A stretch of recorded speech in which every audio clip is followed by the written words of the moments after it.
Corona virus सबब सिंध जूं सदियन खां कायम रिवायतूं मुतासिर थियूं आहिनि। कचेरियुनि जो मर्कज़ बणियल ओताकूं वीरान पयल आहिनि। कोरोना वायरस जिते सॼी दुनिया खे मुतासिर कयो आहे, उते सिंध जी सदियनि जे रिवायतनि ते पिण असर छॾियो आहे। कचेरियुनि जो मर्कज़ बणियल सिंध जूं ओताकूं वीरान थी वयूं आहिनि, जिते सॼो ॾींहुं ऐं सॼी राति सचल ऐं सामीअ जी शाइरी, बैत ऐं गीत गूंजंदा हुआ, उते ओताकूं हाणे वीरान पयल आहिनि। महिमान नवाज़ी जो मिसाल बणियल सिंध जे ओताकनि मां ईद जे ख़ुशियुनि भरे ॾींहंनि ते बि माण्हुनि बजाए ख़ाली खटूं नज़र पिया आहिनि। ईद वारनि ॾींहंनि में ओताकुनि में माण्हू हिक ॿिए सां ईद मिलण लाइ गॾु थींदा आहिनि, पर हिन भेरे ॼण ईद बि मायूसी ऐं परेशानी में गुज़री आहे। अवामी आवाज़ टीवी पारां कयल सर्वे दौरान रहवासियुनि ॻाल्हाईंदे चयो त अॼु ईद जो ॾींहुं आहे, ईद जा ॾियारा आहिनि, पर हिन वबा जे करे ख़ौफ़ इंसाननि में छायल आहे। माण्हू सभु को महदूद आहे, पंहिंजे घरनि ते महदूद आहे।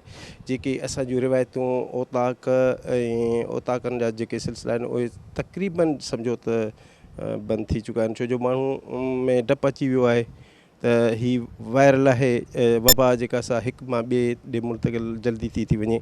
माण्हू उन ख़ौफ़ जे करे ओताकनि ते बि हाणे अचणु छॾे विया आहिनि। ईअं सम्झो 70-80% माण्हू सफ़ा ओताकनि खां ख़ाइफ़ आहे, ओताकनि खां डपु महसूस थो करे, उहो घरनि ताईं महदूद थी वियो आहे। साईं ईद जेका हीअ ईद आहे न, हीअ ईअं सम्झो मुक़ाम जे बराबरि आहे।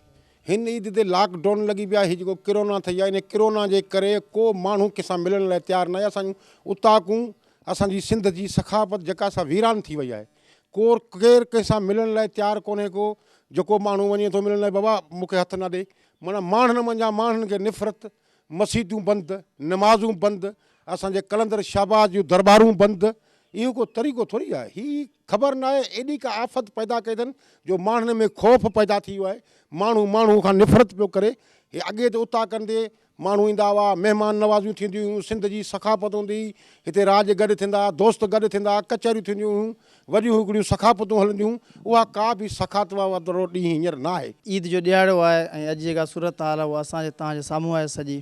त जी सिंध में हिकिड़ो कल्चर रहियो आहे असां वटि, त अहिड़ा जेके ख़ुशी जा ॾींहं ईंदा आहिनि, ख़ुशी जा ॾिण ईंदा आहिनि, त उहे असां वटि हिकिड़ो उताक जो सिस्टम आहे, जिते सभु अची गॾिबा आहिनि।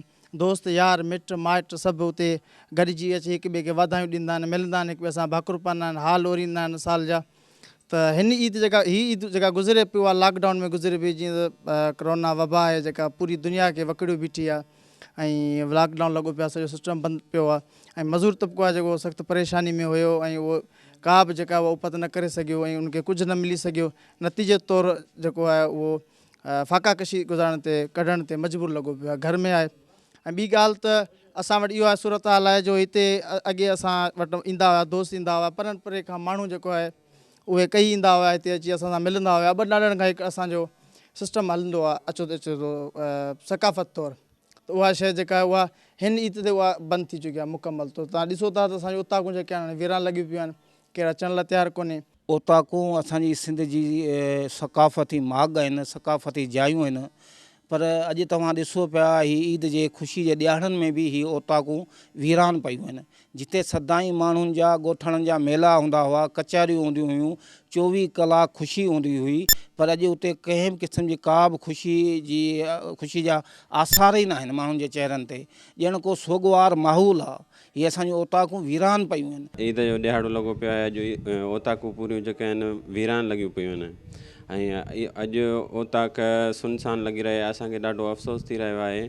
हींअर उहे ओताकूं ईद जे ॾियारे ते आबाद हूंदियूं आहिनि, पर हींअर ॾिसूं था असांजो हाथ थो फाटे कोरोना जे करे, ऐं हुकूमती सतह ते जेके बि माना कुझु न कयो वियो आहे हिन वायरस जे हवाले सां, जो हीअ ओताकूं हीअ वसंदियूं असांजो आबाद थी सघनि।